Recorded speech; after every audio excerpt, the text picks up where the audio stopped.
Hi, Scott Orlin with CINEMA-Magazin. The fall season is coming upon us, Oscars. And one of the big buzz movies that everybody's talking about is a film called Boy Erased. Well, Cinema had the opportunity to talk to not only the director, but the star of the film.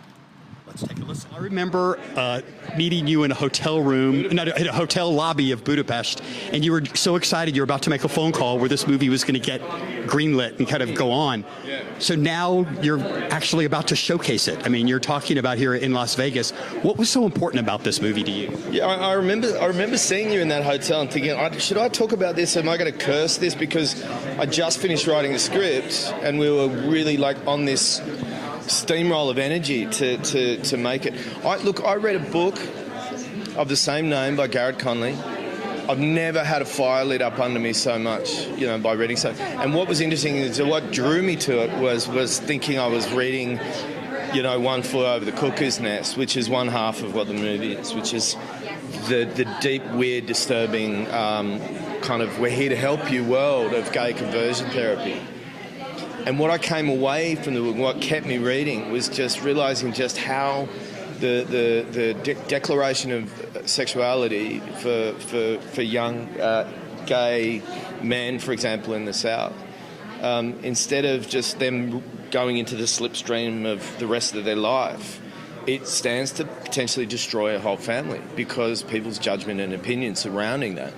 And what I came away with was that the real conversion that needs to happen is the opinions of the people that judge these kids, and that was within the true story of Garrett's life. Is the family have gone through this incredible transformation, and as he says in the book, he wished none of it had ever happened, but he thanks God that it has happened, that it did happen, because of what lessons have been learnt from it all. And the casting, to have Nicole, Russell, and Lucas, to tell that story.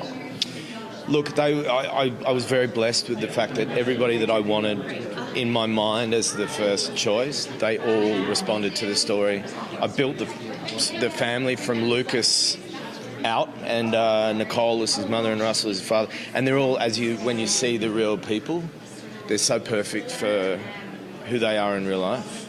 And I'm very happy with where it's at. So I'm really excited to share a little bit of it today. Lucas Hedges, welcome to CinemaCon Las Vegas. Talk a little bit about Boy Erased. What made it so interesting for you as an actor you wanted to get involved in this film? I wanted to get involved for several reasons. Joel was directing and acting in it, so the opportunity to, and I just seen Loving, so I was blown away by his performance, so I wanted to work with him.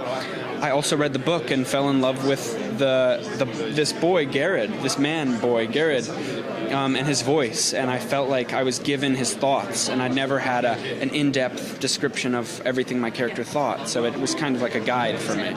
Yeah. And your parents in the film are Nicole Kidman and Russell Crowe, an interesting combination. How much does that lend itself to your direction as an actor and what you're doing? Massively.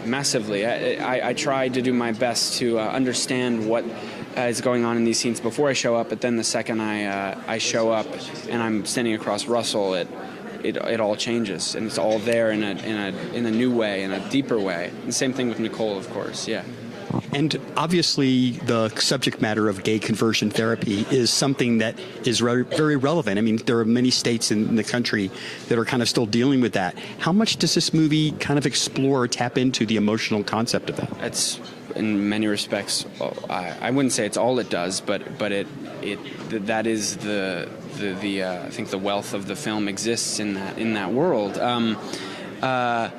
Yeah, but at the same time, it's also about the family dynamics within that, and how Joel was saying earlier that you get to not only get a look into the therapy, but into the living room of the conversations that go on between a mother and a father and a son in this time.